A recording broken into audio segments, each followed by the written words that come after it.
Well, whether this is a turning point, no. But whether this helps Ukraine to sustain and to prevail, definitely yes. And this will protect and shield Ukrainian skies. And this is just one of the parts of the big ammunition delivery to the Ukrainian military. As always in war, there are two competing versions of Ukraine's New Year Day attack on Russian troops in Donetsk.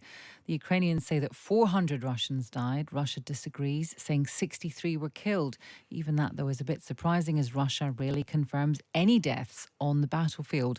Satellite pictures do reveal a huge amount of damage. We can speak now to Arseniy Yatsenyuk, former Prime Minister of Ukraine. Good morning to you. Morning. How would you, where would you place this attack in terms of significance? Well, that's very significant, and you just said the number. The Russian Defense Ministry acknowledged 63 already dead. They changed their report, and just a few hours ago they reported 89 Russian soldiers have been dead in Makiyivka. So we believe that the numbers are much bigger, and the General Staff of Ukraine already reported that 720 Russian soldiers killed both in Makiyivka and in Zaporizhia, temporarily occupied territories of Ukraine by the Russian military. So this is a very, I would say, huge success in terms of military success, as every single target is a legitimate military target. And Ukrainian military did a very, I would say, successful job.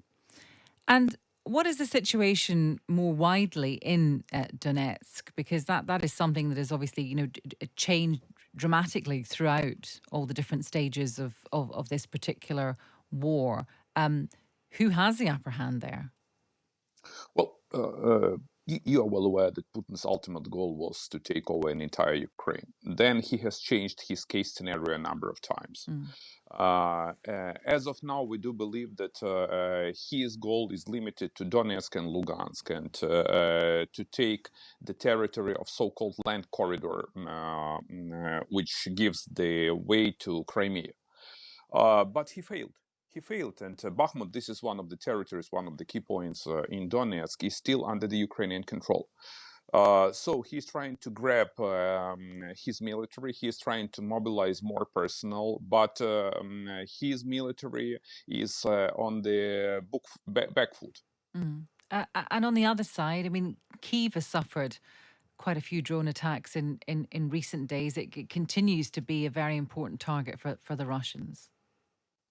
The good news is that for the second consecutive day, there is no drone or cruise missile attacks. Another good news is that the Ukrainian military managed to strike down 100% of all the drones that Russia launched on the New Year Eve. It was around 80 drones. Due to very sophisticated American and Norwegian-made systems and Soviet-style systems. So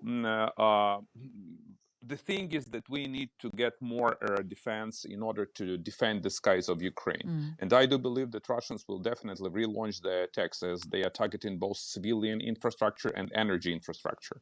Now, you talked about US defense systems, or including US defense systems. What is happening with the Patriot missiles?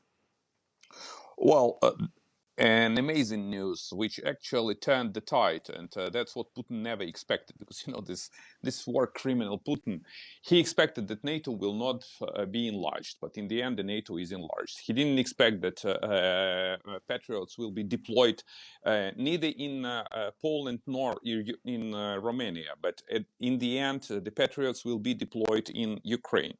So we expect that the Patriot will be stationed in Ukraine in February or March. Right. And what kind of difference do you think that will make? How does this move this terrible conflict on? Well, whether this is a turning point, no. But whether this helps Ukraine to sustain and to prevail, definitely yes. And this will protect and shield Ukrainian skies. And this is just one of the parts of the big ammunition delivery to the Ukrainian military. So that's really of crucial importance for both Ukrainian military and for Ukrainian people. This is the way how to survive.